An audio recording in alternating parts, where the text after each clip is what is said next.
guys, Hoffbauer back, and I apologize, the last video was horrible. All I can do is hope this one goes better, less mistakes, etc. This is the worst part of my lesson planning, is recording these. I'd much rather be doing them in person. All right, guys. So we're going to talk about how to write an equation of a parabola today. We're going to stick to some pretty basic ones where you're given the vertex, and then we're going to do some graphing calculator application work. So please make sure you grab your graphing calculator. All right, so the directions say find the equation of the parabola for each graph or set of information below. Start with vertex form. Okay, vertex form is y equals a x minus h squared plus k. And we're going to put in the h and the k first. So the vertex here looks like 1, 2, 3, and up 2. So we're going to put that in, y equals a x minus 3 squared plus 2. And then it says find the stretch, or find the a, all right, by putting in another point and then solving for a. So we could pick either this point or this point, doesn't matter. I think I'll pick 1, 2, 3, 4, 1 over here. And I'm going to put those in for x and for y. So I will have 1 equals a, 4 minus 3 squared plus 2. See, now all I have to do is figure out what a is. But what you have to remember is that this is all multiplied together, okay? So we need to subtract this 2 over to the other side. And then this is 4 minus 3 is 1, squared is still 1. So we have a 1 times an a over here, right there. Or just 1a is negative 1. So that was an easy one. We just plug it back in, back up here, and we're done. Y equals negative 1, x minus 3 squared plus 2. All right, and we could check it by graphing it on our calculator. I hope you notice that it makes sense because the negative 1 indicates that it opens down. And just to remind you, that means that this point, this vertex, is a maximum value as well. All right, so it says find the equation of the parabola again. This time it looks like the vertex is at negative 1, negative 1, 2, 3, 4, 5. So I'm going to write y equals a, x minus negative 1 or plus 1 squared minus 5. Okay, so that was this part. I put in the vertex. Okay, and then I'm going to move on and put in another point, any other point that I want. This one looks like 2, 1. So I'm going to put that in for the x and the y. 1 equals a times 2 plus 1 squared minus 5. Now, just to remind you, I cannot do this and then subtract 5. This is multiplied together. So this really says 2 plus 1 is 3, squared is 9. Really says 9a minus 5. So if I add 5 over here, I get 6. And then if I divide 6/9 reduces to 2/3. So my final answer is y equals 2/3, and then I had x plus 1 squared minus 5. So let's try typing that one. Go to y equals, make sure none of your plots are turned on up here at the top. I'm going to go ahead and put 2/3 in parentheses. Some of you know how to make it look more like a fraction, but I'm too lazy to mess with that. Then it's parenthesis x plus 1, quantity squared, and then a minus 5 on the back. All right, and then I'm going to do a zoom 6 to see a standard window. Now this doesn't look exactly like that one because the window is stretched out differently here, okay? But does it go through 1, -5? Does it look like it's crossing here? It looks good to me. All right. You could also, just to show you, go second graph and look at the table of values. It is going through -1, -5. And what was the other point that we used? 2, 1. If you go to 2, 2, 1. Okay. Excellent. All right. But it's very important that you learn to do these by solving for the A, not just guessing and typing on your calculator, because we're going to get into some really complicated ones.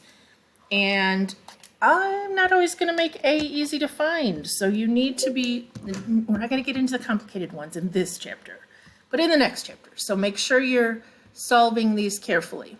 So this is H and this is K, and this is an X and this is a Y. Because this one was the vertex, we can plug it in first. Minus -1 would be +1. And then we have a 0 and a 7 to put in here.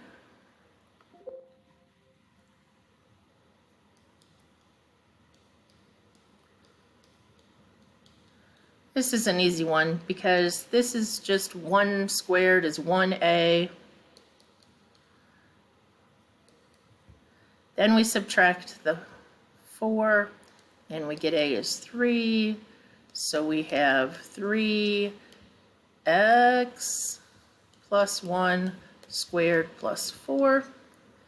All right, so it would open up and narrow. If I were thinking about that, it says go left 1 and up 4. And then it says it crosses at 0, 7, so that would be up here somewhere. So it would indeed be opening up and be pretty skinny. So that seems like a good check. All right, I'm going to do part E, one more of these. I should probably let you do this, but just in case anybody's confused. X minus 2 squared plus 5. That's H and K, and then I'm going to put in the 6 and the 1.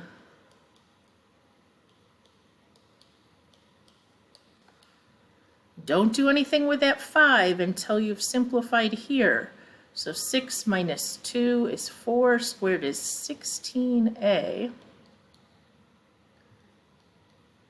If I subtract 5,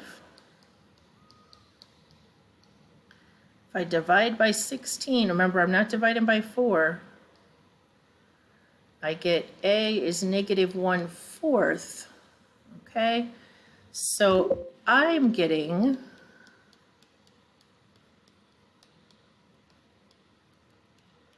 let's think about this for a minute. If I went over 2 and up 5, and I opened down with a 1/4, that would mean it was going to open down and pretty wide. And it's supposed to hit 6, 1. So this was over 2. 3, 4, 5, 6, and up 1. That seems reasonable. You could definitely check on your calculator, too. All right. Now, we're going to move on and talk about, you know what? Go back a second. I am going to insert a slide and make it bright and colorful so that if you ever have to revisit this video, you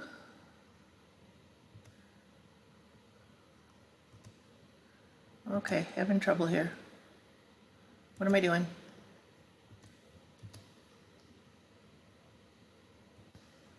There we go. That's a break. That bright colored slide will tell you we're moving on to applications. All right, so the applications, I want to talk you through them algebraically, and then I'm going to teach you how to do them all on the graphing calculator. So This is what I affectionately call a throw up problem, because something is being thrown up or shot up, and the effect of gravity is going to pull it back to Earth. So it says, from the top of a building, a toy rocket is shot upward with an initial velocity of 132 feet per second. The formula below gives the height of the rocket above the ground when time is t. Now, this was shot straight up and it came straight down, okay? So when we graph this and it looks like a parabola, you just need to remember it's not really making a parabolic shape. It just goes up and comes straight back down. All right, we are graphing its height as a function of time, and that's why it looks like a parabola, because it goes up quickly and slows down and then starts back down and speeds up as gravity gets a hold of it and pulls it down to Earth faster. Okay, so it has to do with acceleration due to gravity. All right, h is the height and t is time in seconds. So how tall is the building? Well, think about that. That would mean no time has passed. So how tall was it when we started, or at time 0? So if you put a 0 in here and a 0 in here, you would just end up with the height of the building is 60, and it said the height was in feet. Anytime you do an application, please be careful to label. All right, how high above the ground was the rocket at 3 seconds? So we could just put a t equals 3 in there. That looks like a painful thing to do, but that's how we would do it algebraically. Okay, I'm not going to wait. I'm not going to calculate that right now. I'm going to show you how to do this by graphing. All right, what time did the rocket hit the ground? So that's when the height is 0. So we would have to, if we were doing this algebraically, we would have to solve this equation. That's a t. And we would have to use quadratic formula to find an exact answer. Yick. Okay. Or we are going to find the time that it has a 0 on the graph. Way more fun. All right. What time did the rocket hit its maximum height? Do you remember what else a maximum is at? Where's that found? It's found at the vertex. So algebraically, we could find that maximum by x equals negative b over 2a, or negative 132 over negative 32, which is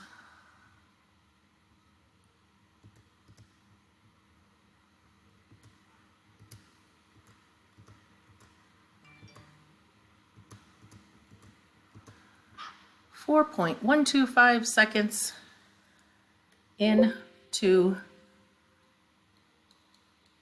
its flight.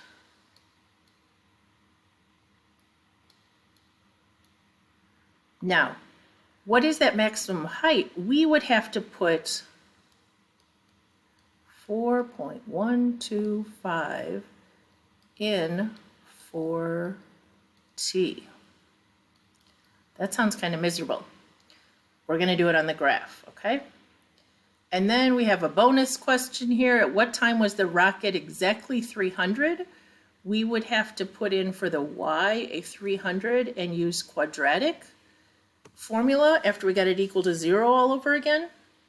But we're going to do this a different way. We're going to put y equals 300 in and find the intersections. Now, I'm not going to ask you too much about intersections yet, but it's kind of fun to see it. All right. So I need to take a tiny little snip of this equation, because I'm going to slide down here and I need to be able to see that equation. All right, so what we're going to do is we're going to pull up our graphing calculator and we are going to go to y equals, and then we're going to type this equation in. All right, but we're going to go to y equals, and we're going to type negative 16x squared plus 132x plus 60. All right, negative 16x squared, everybody get that? X was next to alpha and the squared is here, plus 132x plus 60. Make sure none of these at the top are darkened in, plots 1, 2, and 3. Now, if I just do a zoom standard, I am not going to see much here, okay? Because this parabola is very tall. It started 60 up in the air. So what we need to do is we need to think about what's happening here. X is really time, so we don't need negative time, so we're going to start X at 0, and we're going to say, I don't know, maybe it goes out 10 or 20 seconds before it lands, okay? And the Y value, remember, is the height, so we really also don't need negative height, and I'm thinking it goes up pretty tall, okay? So I'm going to try something here and then we'll record what we get later. So what you have to do, and this is a huge struggle for students when they come to Precalc, is you need to set the window up that makes sense. So if you go to window, X to the left would be time. You don't need anything beyond 0. And X to the right is how far till it comes down. So I'm going to try 20. I don't think I need more than 10, but I'm going to put in 20. Now, scale 1 is fine. You don't need to mess with the scale ever. If you want to change it, it's what you count by. If I told you to count from 0 to 20, maybe you'd count by 2s. So you could change that to 2, but don't worry about the scale. The Y is the height. Okay, you could leave it a little bit negative, or you can just make it 0. And the maximum, I don't really know here. I'm going to try like 300. I bet it's even more than that. So then I'm going to go graph. Yep, see, it goes off the top a little bit because I haven't gone high enough yet. So I'm going to go back to my window and I'm going to change this to 500. Now, this is not graph, sorry. This is not really the best window because I really don't need all that extra stuff over here. I could have said 0 to 10 and stopped my graph here and it would have stretched this out a little bit more. But as long as I can see everything, I'm really okay. So I'm going to go back and answer the questions. The first question was, how tall is the building? So that was times 0. So if you go trace 0, it says 60 feet. The next question was, what's happening at 3 seconds in?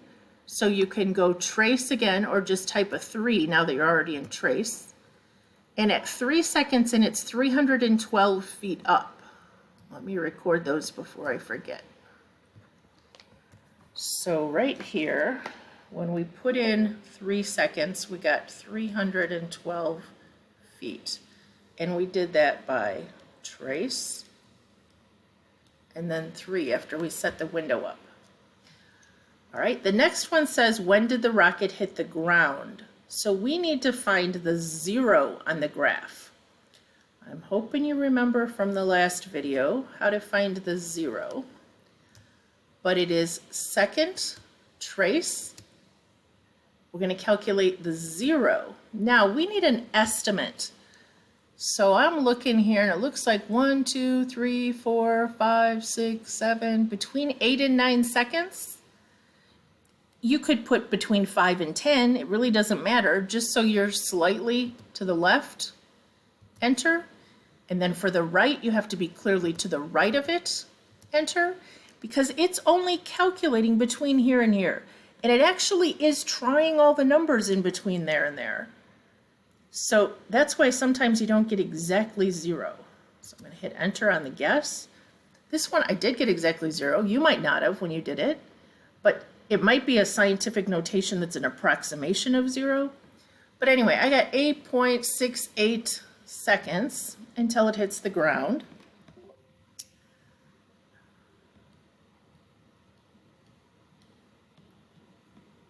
Now, I do have to tell you, if you had done quadratic formula, would have got 2 answers. But the negative one you would have thrown away because you can't have negative time. All right, moving down. The next one talks about the maximum height and when that occurs. So if I go back to my calculator,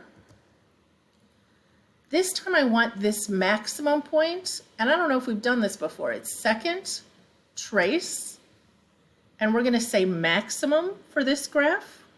So we pick 4. And again, it wants to know to the left and to the right. It wants to look for a maximum in between any 2 values. Now, there is a maximum anywhere on this graph, but if you want to find this maximum, you need to pick something that's clearly to the left and right where that maximum occurs. So I'm just going to say it happens somewhere between 2 and, what do we say, 8 or 9 maybe? All right, it's in between those 2 arrows. That's all I care about. Then I hit enter, and it says it's at 4.125, blah, blah, blah. And again, that's because it's estimating and trying all the numbers. So we got exactly 4.125 seconds when we did this a minute ago by plugging in x equals negative b over 2a. And then this is the height at that maximum, 332.25. Remember we said we didn't want to have to put 4.125 back in for t. So the calculator did it for us. 332, I already forgot what I said. 0.25, okay. And that's the height, so that is feet. All right, at what time was the rocket exactly 300 feet above the ground? This is kind of bonus, so if you struggle with this part, we wound up at 500 here, and our graph looked like this, something like that. All right, this part, for part F, what we are going to do is we're going to go y equals, and down to y sub 2, we're going to put a line at 300. Now it's going to make a straight line across there. That's when it's 300 feet up in the air. So what I want to do is actually calculate this coordinate right here and this one over here. So I go second, trace, and I choose number 5, the intersect. Now, if you look at the top, it says that's the parabola, enter. The second curve, well, guess what? It's going to call that line a curve, even though it's a line. Hit enter. Now, this one you need to scroll close to where you want to be, because otherwise it'll only find one of them. If I want to find this one clear over here, I hit enter, and it says 2.7 is 1. At 2.7 seconds, it's at 300 feet. And then I go second trace again, and I find the second intersection point, enter for the parabola, enter for the line up at the top, so both curves, and then it says what's your guess, and this time I need it to be over here, and I have 5.5. Okay, I already forgot. 5.5 and second trace, intersect, enter, enter, enter. Oops, I'm too close to that one. Oh my goodness, I am a hot mess.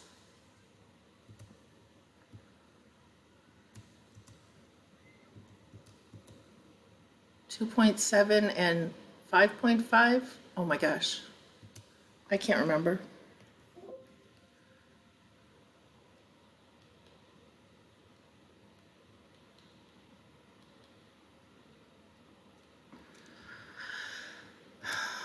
Oh, I make these videos too long because I can't get it right the first time. Intersect, enter, enter, scroll over. What was this one? 5.5. Okay, I did get them right. All right, that was a mess. We put this line in to find these two intersection points. Okay. You don't have to do another one of those on your homework. You just got to do the first parts and finding the max and all that good stuff. All right. Let's see. If I do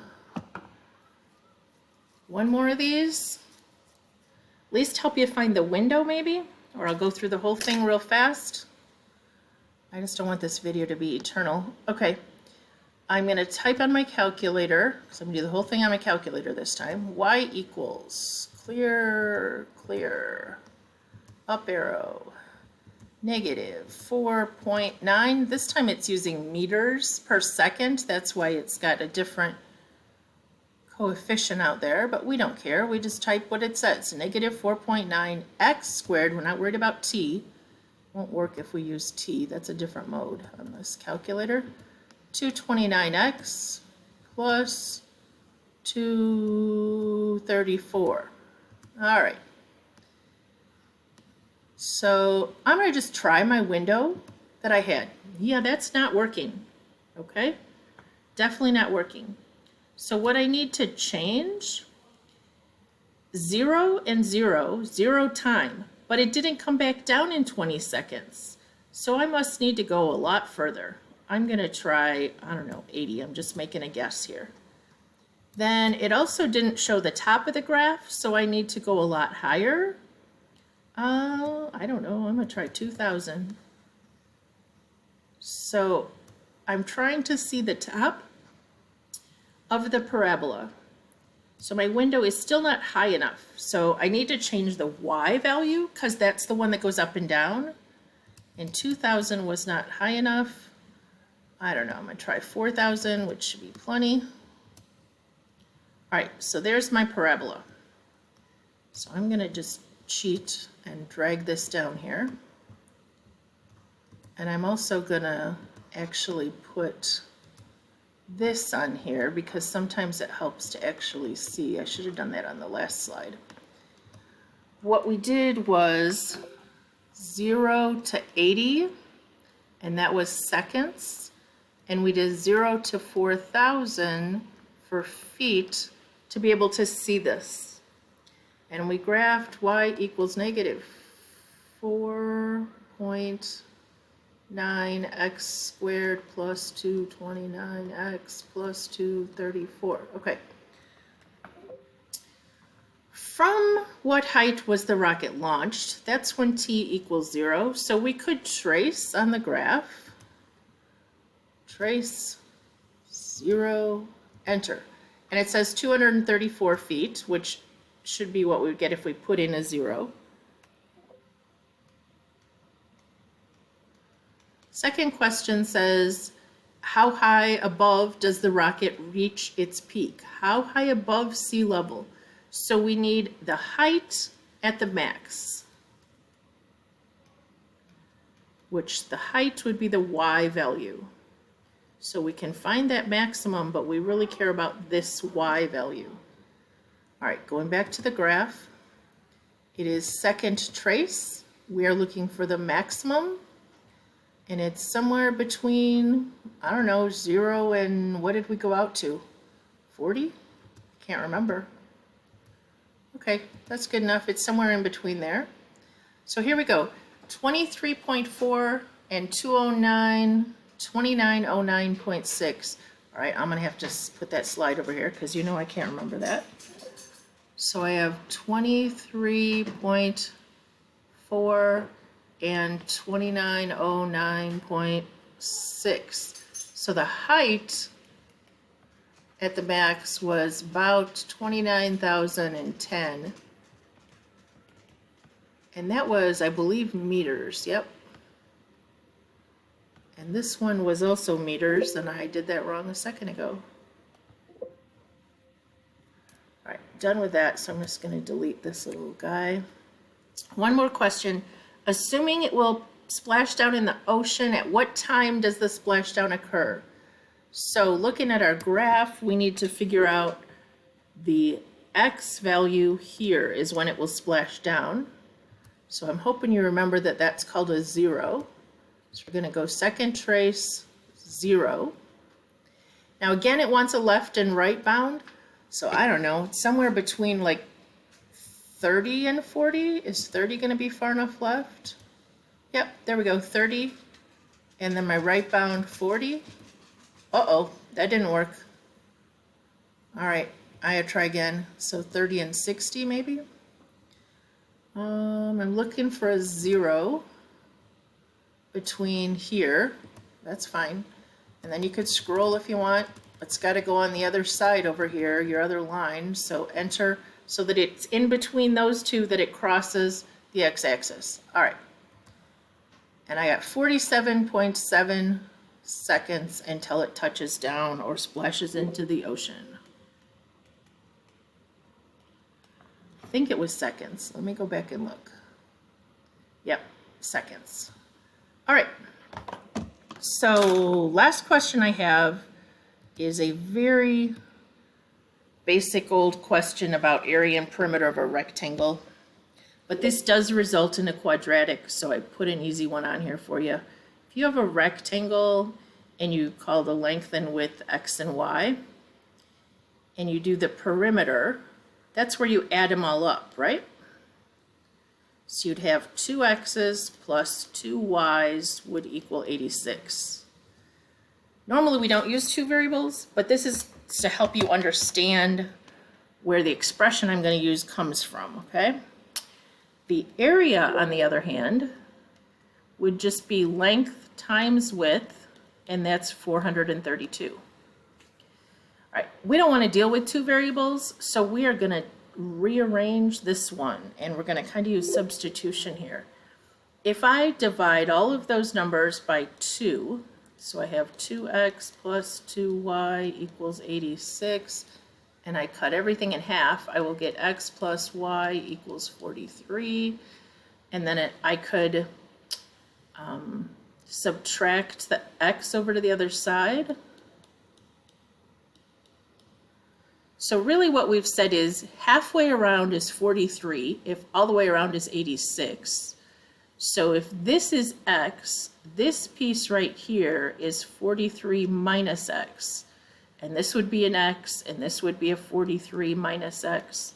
So that if I added all that up, I get 86. All right, but we're just going to substitute that in. So we had x times 43 minus x equals 432. I'm going to distribute.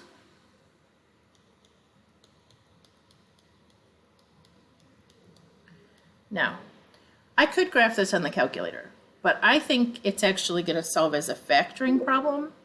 But before you can factor or do quadratic, it has to equal 0. Or even before you type it in your calculator, you got to get everything to one side. So I'm going to move it all over to the right. So I'm going to add an x squared over there, which means I will have to subtract a 43x. And then there was a positive 432 over there. Now, I am going to take a guess at some factors. Let's see. What multiplies to make 432?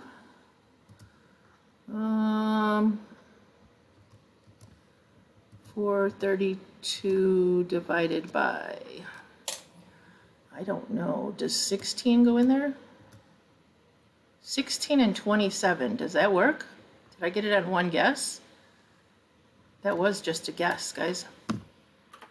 I think 16 and 27 works though, because x, no, they don't differ by 4. Where did I get 4? Oh, okay. Guess what? This was a 43x until I wrote it, and then it became a 4. Now, what I just said, 16 and 27 does work, because a negative 16 and a negative 27 would add up to negative 43 in the middle. All right. So when I solve this, I get x equals 16 or 27.